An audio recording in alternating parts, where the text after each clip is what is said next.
ৰাজ্যিক বিজেপিৰ সভাপতি ভৱেশ কলিতাৰ গৃহ সমষ্টিৰ ৰঙিয়াত উন্নয়নৰ ফুপুলা স্বৰূপ।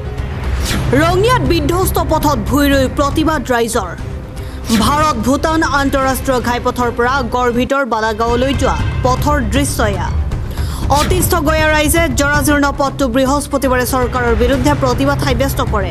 আমি জনা কিন্তু আমাক কিয় বা গুৰুত্ব নিদিয়ে, কিন্তু আমি ভৱেশ কলিতাৰ মানে বিজেপিৰে মানুহ, আমি ভোটটো বিজেপিত দিওঁ।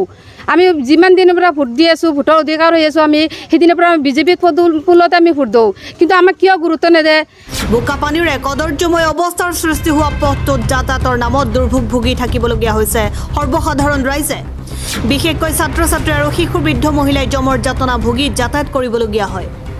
ৰঙিয়াৰ বিধায়ক তথা বিজেপিৰ ৰাজ্যিক সভাপতি ভৱেশ কলিতাক গাঁওবাসীয়ে পথটো নিৰ্মাণ কৰিবলৈ বাৰম্বাৰ অনুনয় বিনয় কৰি আহিছে যদিও কোনো ব্যৱস্থা গ্ৰহণ নকৰাৰ অভিযোগ।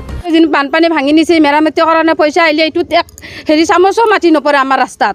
চৰকাৰী ৰাস্তাবিলাক কিয় নহয়, আমাৰ চলিবলৈ ইমানখিনি ভিতৰৰ অঞ্চলত কিমান চলি আমি কষ্ট কৰি কোলাত নওঁ। আমি পানী এক বাল্টিং আনি তাতে ৰাখোঁ নে বাইদেউ তহঁতৰ ঘৰৰ পৰা খুজি পানী লৈ নে চলিৰ ভৰি ধুৱাই নে পিছত স্কুলত জোতা মোজা পিন্ধি আমি স্কুলত লৈ যাওঁ। কিমান কষ্ট কৰি, কিন্তু আমাৰ এই কষ্টবিলাক কিয় দেখা নাপায়। উপায়বিহীন হৈ ৰাইজে এনেদৰে ভুই ৰুই ক্ষোভ উজাৰে। নিৰ্বাচনৰ সময়ত নেতাসকলে পথটো মেৰামতি কৰাৰ প্ৰতিশ্ৰুতি দিয়ে যদিও নিৰ্বাচনী বৈতৰণি পাৰ হোৱাৰ পিছত সকলো ফুটুকাৰ ফেনত পৰিণত হয়। চৰকাৰৰ বিৰুদ্ধে প্ৰতিবাদকাৰীসকলে এনেধৰণৰ ভুৱা আশ্বাস প্ৰতিশ্ৰুতিক লৈ অসন্তুষ্টি প্ৰকাশ কৰে। মানে এনেকুৱা হৈ আছে, আপোনাৰ বোকা হৈ আছে, স্কুলত চলিবলৈ আহিব নোৱাৰে, বেমাৰ আজাৰ হ'লেও এনেকুৱা আহিব নোৱাৰে। ইয়াৰ মাজতে মোৰ মায়ে পৰি কেনে ইয়াতে ভৰি ভাঙি গৈছে। এনেকুৱা অৱস্থা হৈ আছে ৰাস্তাটোত। বেমাৰ আজাৰ হ'লে আমি দাঙি কেনে নিব লাগে, এনেকুৱা হৈ আছে। এইটো বছৰ দিনৰো বেছি এনেকুৱা হৈ আছে। আপোনাৰ কি বুলি কয়, চৰকাৰী ৰাস্তা, কিন্তু এইটো ৰাস্তাত এক টকাও নিদিয়ে চৰকাৰৰ ফালৰ পৰা। এই ৰাস্তাটো আপোনাৰ এই বালাগাঁৱৰ ভিতৰৰ পৰা একদম মেইন ৰোড যায়। ইয়াতে দৈনিক আপোনাৰ 500-400 এনেকুৱা মানুহ অহা যোৱা কৰে। আজি আমাৰ এই চবেই লগ লাগি কেনে ইয়াতে ৰাস্তাত কঠীয়া ৰুই দিছোঁ, যিহেতু আপোনাৰ ৰাস্তা দি অহা যোৱা কৰিবই নোৱাৰি, তে ইয়াতে ধানেই হওক। ইফালে জৰুৰীকালীন সময়ত জৰাজীৰ্ণ পথটোৰ বাবে বৃহত্তৰ অঞ্চলটোলৈ এম্বুলেন্স অথবা অগ্নি নিৰ্বাপক বাহিনীৰ গাড়ী যাব নোৱাৰাত আন এক সমস্যাৰ সন্মুখীন হৈ আহিছে। শোচনীয় পথটো মেৰামতিৰ বাবে চৰকাৰক গঞাই বাৰম্বাৰ দাবী জনাই অহাৰ পিছতো চৰকাৰে কোনো কাণসাৰ নিদিয়াৰ অভিযোগ। ৰাইজৰ এই জ্বলন্ত সমস্যাক গুৰুত্ব দি অতি শীঘ্ৰে পথটো মেৰামতি কৰিবলৈ ক্ষুব্ধ লোকসকলে দাবী জনায়। বছৰে 5 বছৰ মূৰে মূৰে সিহঁতক ভোট দেওঁ, দি পেলাই সিহঁতক ৰজা মন্ত্ৰী বনাই আছোঁ। সিহঁততো আমাক গুৰুত্ব দিব লাগে, আমাৰ ৰাস্তাখিনি বনাই দিব লাগে।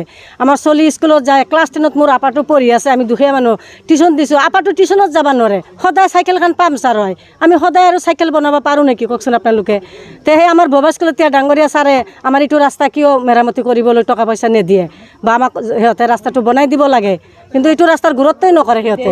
আমি মিটিঙত গেলি ছাৰক কওঁ, ছাৰা আমাৰ ৰাস্তাটো বেয়া, আমি ইমান কষ্টকৈ চলোঁ, আমাৰ ৰাস্তা হ'ব ৰাস্তাটো হ'ব, কিন্তু ৰাস্তাৰ খবৰেই নাই। কৰি দিম বোলো মুখেদি কয় ছাৰে, হ'ব আপোনাৰ ৰাস্তাটো হ'ব, চিন্তা কৰিব নালাগে, কিন্তু ৰাস্তা আজিকালি হোৱাই নাই। আমি কেনেকৈ চলোঁ এই ৰাস্তা দি? আমি কণ্ট্ৰল ৰেচনৰ 15 কেজি চাউল লৈ আহিব নোৱাৰোঁ, ইয়াতে পৰি যায় আমাৰ চাউল।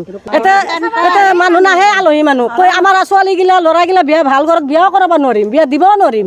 এতিয়া আহিব নেকি ভাল ছোৱালী এটা নিবৰ কাৰণে, ভাল ঘৰৰ ল'ৰা? ইমান বেয়া ৰাস্তা।